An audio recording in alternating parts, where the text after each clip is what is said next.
ప్రభు అయిన యేసుక్రీస్తు నామములో అందరికీ శుభాది వందనాలు. సామెతల గ్రంథ ధ్యానము 11వ అధ్యాయము 16వ వచనం నుండి 31వ వచనం వరకు ధ్యానించుకుందాం. నెనరు గల స్త్రీ ఘనతనందును, బలిష్ఠులు ఐశ్వర్యము చేపట్టుదురు. దయగలవాడు తనకే మేలు చేసుకొనును, క్రూరుడు తన శరీరమునకు బాధ తెచ్చుకొనును. భక్తిహీనుని సంపాదన వానిని మోసము చేయును. నీతిని విత్తువాడు శాశ్వతమైన బహుమానము నుండును. యథార్థమైన నీతి జీవదాయకము.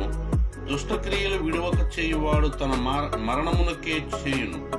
మూర్ఖ చిత్తులు యెహోవాకు హేయులు, యథార్థముగా ప్రవర్తించువారు ఆయనకిష్టులు. నిశ్చయముగా భక్తిహీనునికి శిక్ష తప్పదు, నీతిమంతుల సంతానము విడిపింపబడును. వివేకము లేని సుందర స్త్రీ పంది ముక్కనున్న బంగారు కమ్మి వంటిది.